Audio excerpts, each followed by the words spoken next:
Hi, I'm Jim and this is Jim's Fix-It Shop, and as promised we're gonna put a new part on my snapper. It doesn't come with this part. This is something a viewer sent me and told me he was going to do to his. And I thought, that sounds like a pretty cool idea. I think I'm going to do it to mine to keep track of how much I use it.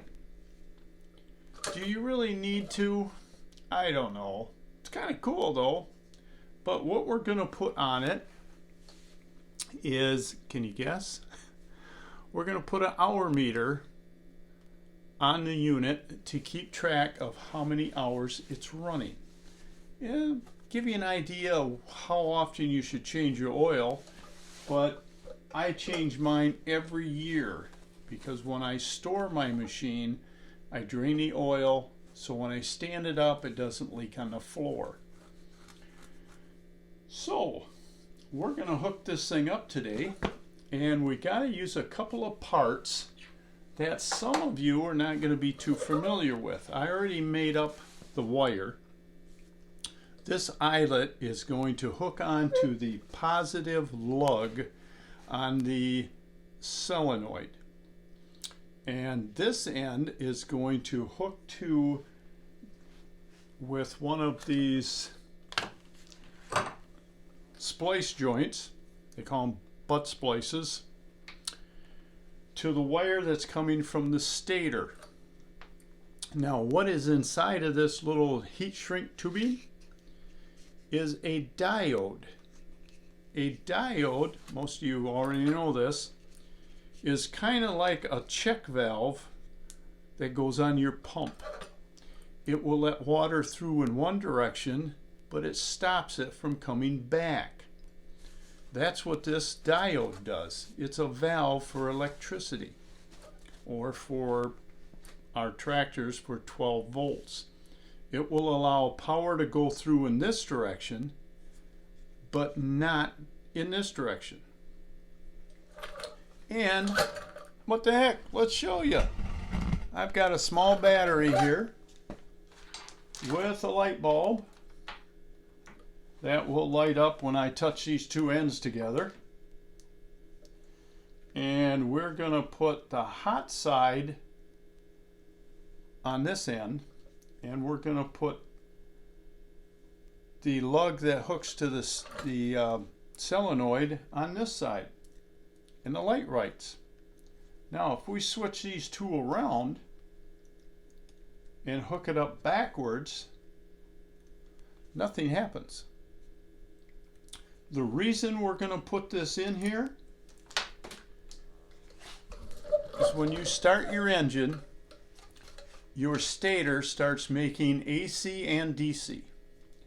And if this thing would run on AC, which it says it cannot, it wouldn't be quite so hard to hook up. But when you shut your engine off and your stator stops, your current is going to back up from the battery through the lug on the solenoid and go back to the stator. And it's going to keep your meter running. And the same when you buy a new engine and put it on your machine, chances are on the bottom of the carburetor it's going to have a solenoid that shuts off the fuel. And if you don't rig it up somehow like this, the solenoid is going to stay on all the time, and you run the risk of, if the float sticks, filling your engine full of gas. So we're gonna put this on here. Now I got thinking, that's a scary thought. Why doesn't the battery go dead when you shut your key off? The battery is going to backfeed to the stator, and the stator should either short out or it's going to drain your battery dead. I don't know if I can show this to you or not.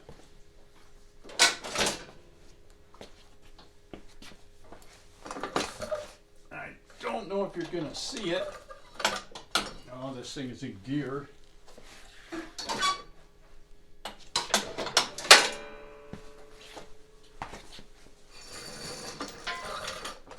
I don't know if I can get you over here. Hang on.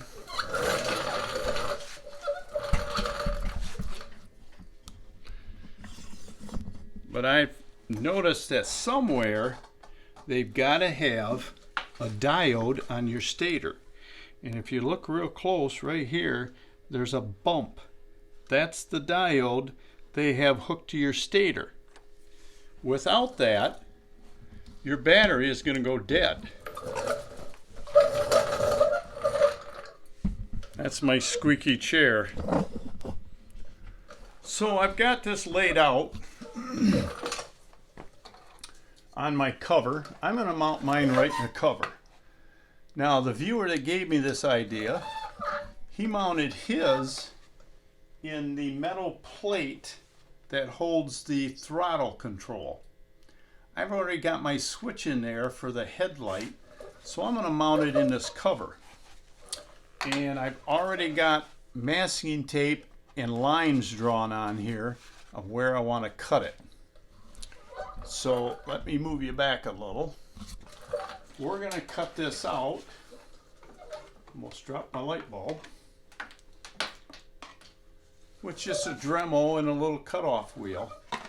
We're going to try and cut this out without wrecking my cover. So let's give this a shot.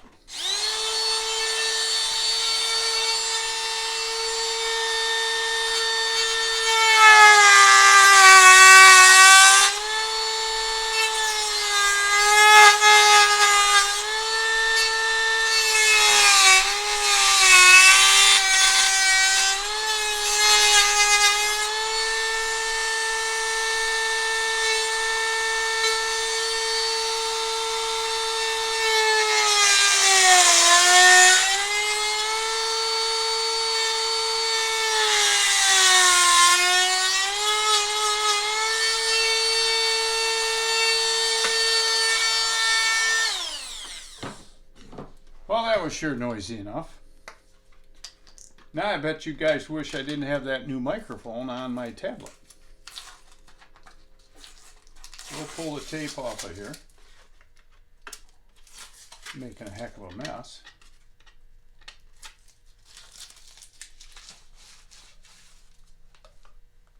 Oh, hit the can. Well, that don't look too bad. Got dirt all over. Now I'm going to slide the meter in here. See if it fits. Oh, look at that. And it has a little retaining clip that slides on the back that keeps it where you want it. And it has little detents on the side. That holds it in there quite nice. Now, I didn't mention that I've got this one mounted, and I've got this one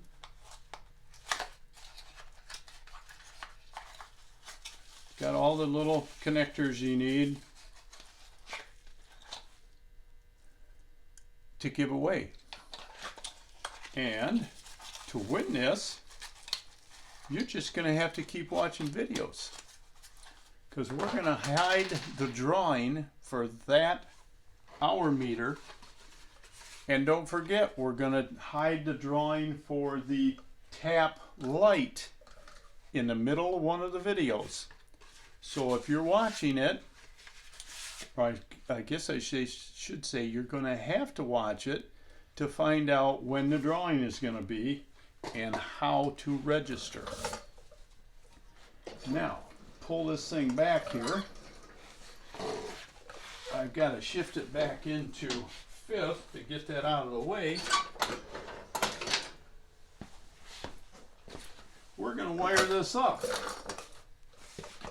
Now I've already got a ground wire stuck in here underneath one of the bolts that hold the solenoid to the frame. So that should be a good ground.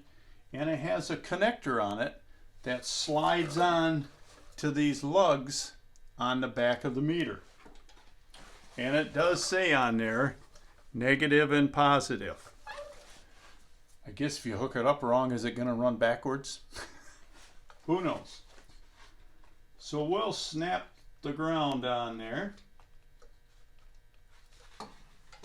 Now we got to hook up our other wire, if I can figure out where I put it. Now with all the stuff in here of my wife's, I can't get to my heat gun. So this isn't really the way you want to do it, but I'm going to use a match. Now, when I was a kid, we could always buy these matches that you could light on your zipper, or you could light it on your pants. You haven't been able to buy them forever because they were a hazard. Well, if you go to any of these Amish communities, you can still buy strike anywhere matches. My neighbor used to light them on his tooth. I think I'll use the little thing on the side of the box.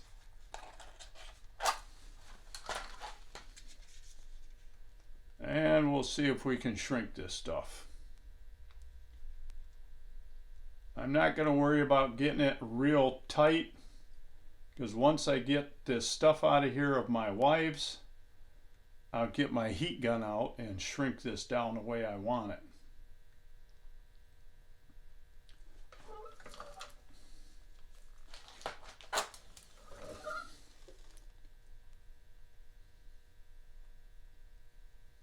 Don't you love sitting there watching them watching a match burn? Sorry, just had to throw that in.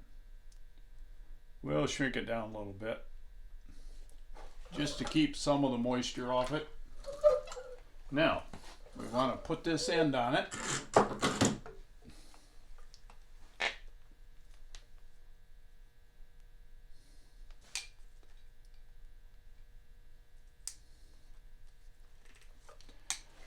Now we want to cut the end off of the wire that comes from the stator and crush that on the other end of it, which is this little white wire right here. Oh, that's going to be fun stripping that off. Oh yeah, I can see that's going to be a joyous job.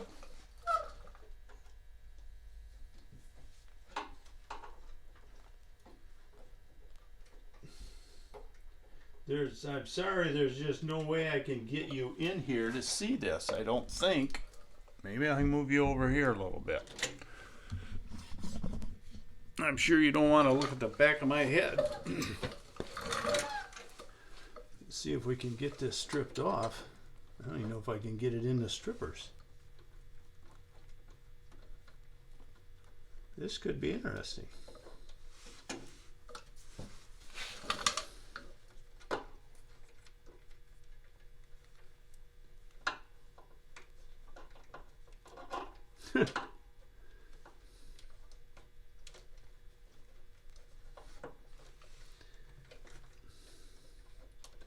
Been nice they left that wire a little bit longer. Battery cable's in the way.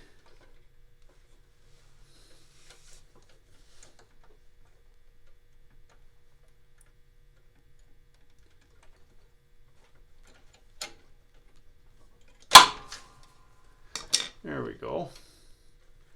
You want to be careful in sticking them pliers down in there.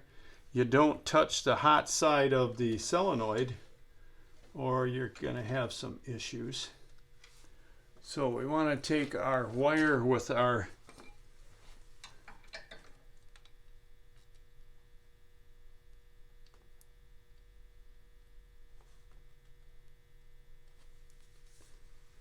diode in it and try to get it crimped on there.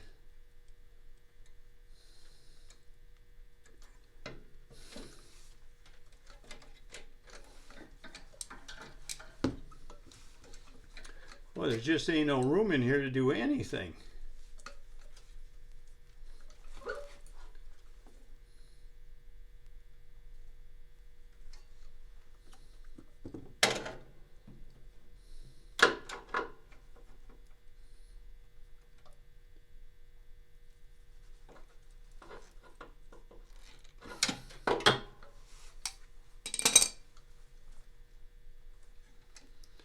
Now, to hook up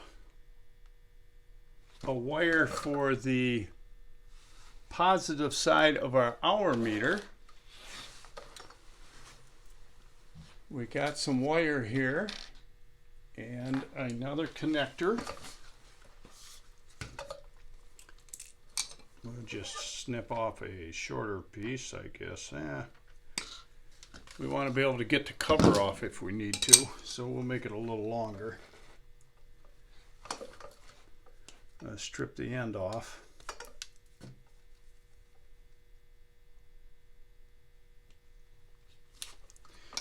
Now we'll put this on the end.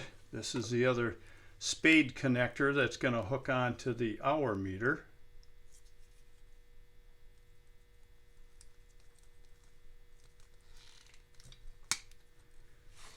And this end, well, actually, we didn't have to strip this. We're going to cut that back off. We're going to use one of these connectors. These things really are a nice outfit. To hook it on to the wire coming from the stator, you use the front portion and you just snap it over the wire. Like that. It just slides over the wire. It's loose. And to connect this wire to it, it goes in the back hole, which is a blind hole. It doesn't come all the way through, so it can't short out on anything.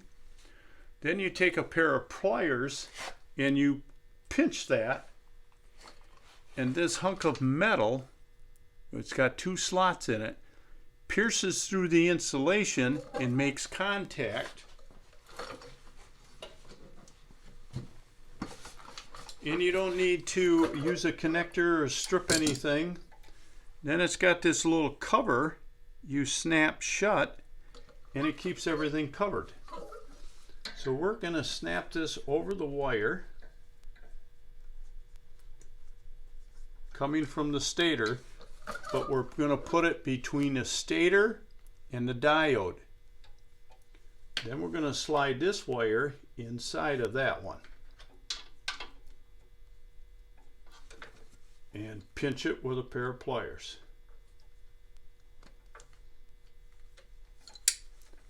And then we're going to shut the little cover. That covers up the piece of metal that sticks out the top so it doesn't short out on anything. Now we're going to put this wire onto the lug on the starting solenoid, and it will get power from the battery, and it's going to send power to the battery when the engine is running.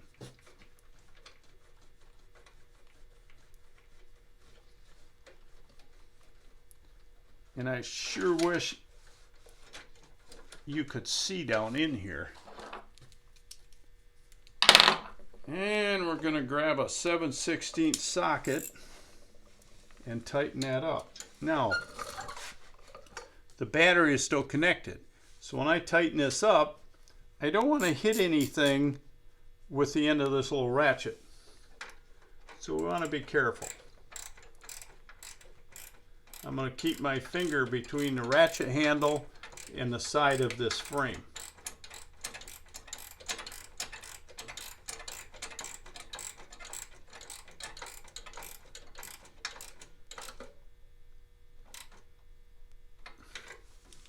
Now to get into some tight spots, when I was putting the ground wire underneath the bolt on the starting solenoid, I used this little ratchet. This is what they call a thumb ratchet. I don't know if you can hear that ratcheting, but these are quite handy. I have a set of these. This is 1/4 inch. I have 3/8 and 1/2 inch drive. That is a SK brand. They still make and sell them. Now we're going to hook this up to here. This is our positive side. We'll stuff all them wires in there. Now, it's not running. That's what we want. And we're going to come over here and hook up this battery to the wire I just took off of the stator.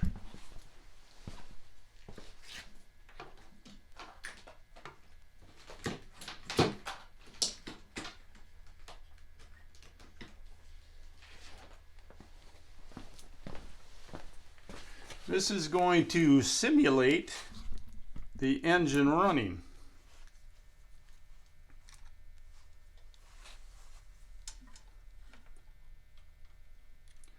This is not the wire that goes into the stator. This is the wire that goes up to the battery. And we got to hook this on the ground somewheres. Now, the meter should be running.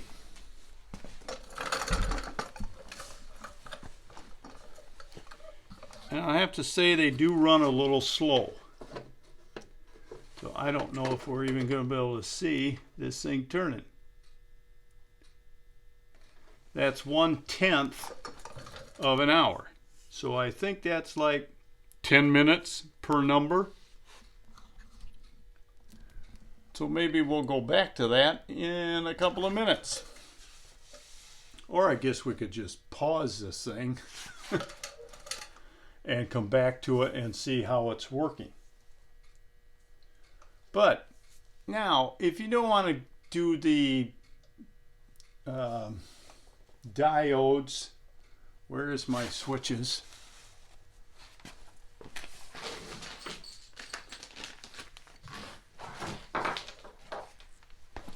This is, them diodes are $1. If you can find a Radio Shack, and good luck on that, all of them up here in Michigan are closed.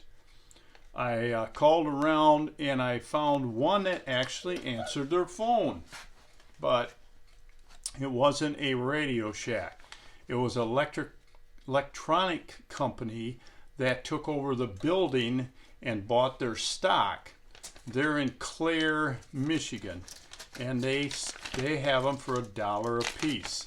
I bought some from my electronic company, I guess you could say. It's Jones Electric. They fix all my motors and stuff at the shop, and he happened to have 5 of them hanging on the shelf, and that's all he had. And he says, "Jim, I don't even know what these are worth." And I said, "The guy in Clare is selling them for $1 a piece." So I give him $5. So anybody's interested, I'll mail you one for $1 plus. Probably I could throw it in an envelope and put a stamp on it. Now, if you don't want to deal with that, you can always change your ignition switch. Or if your engine that you have on your machine has a solenoid on the bottom of the carburetor, you can use one of them blue connectors like I showed you and clip it on the wire that goes to that solenoid, because that solenoid is only going to have power when the engine is running. When the engine quits, the solenoid closes and it shuts off the fuel. Or you can buy an ignition switch. This one was $12. I bought this from A-Guards, where I get all my parts from, if they're not Snapper parts. This was $16.98. So it was $18 even with tax. This is what they call a 5-contact switch. The ones on the Snappers are 4. Now, if your Snapper came with a headlight, you're going to have this 5-contact switch.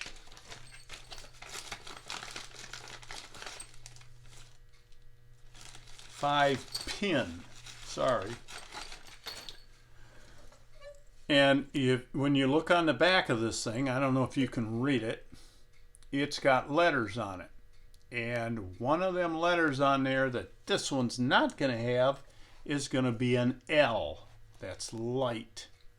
Well, you can put an extra wire on here, change your switch, and run it through the tube and hook it up to your hour meter. That'll work just the same. But this is $18. The diode's $1. And it was, I think, more interesting putting it in than putting the switch on. But that's just me. You guys might want to just put the switch in and let it go. Another way you can do it, and you don't have to buy anything except one of them little connectors and some wire. Let me bring you around here.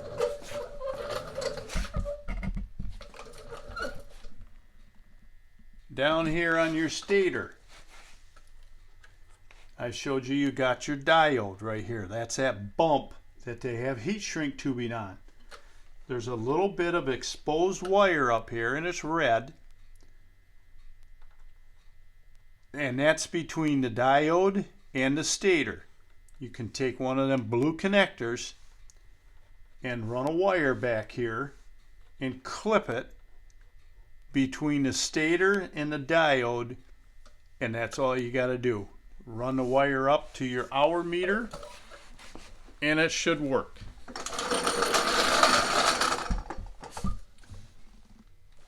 Well, this is running. Let's see if we can get a look at it. It's now turned between 1 and 2. So it is running.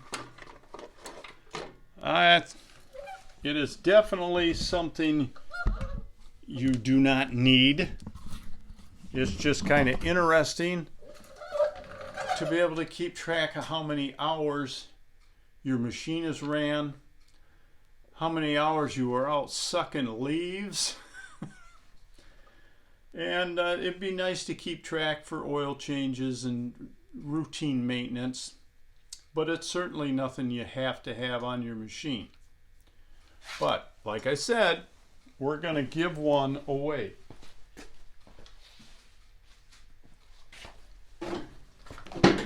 Trying to find a little shop rag, and I don't have any around here. We'll give this one away in an upcoming video, and I'm not going to say which one. I'm just going to, when I'm working on something, I'm going to pause and we're going to switch to this. I'll tell you how to enter for it and when it's going to be drawn, and the same with the tap light. I had a gentleman won the tap heavy. In fact, if I can find my phone,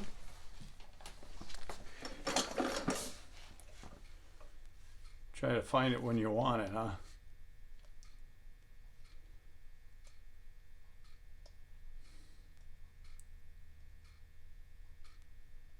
I get so many pictures.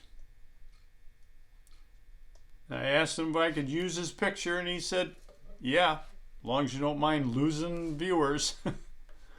But here's the picture of him with his tap heavy, and get the glare off it. He was very excited to get a hold of that, and he says, I've already used it and it works great. So there you go. Keep watching. This is it's going to be coming up in a video. I don't know when. It might be tomorrow. It might be in a month. And you can see now we're on 2.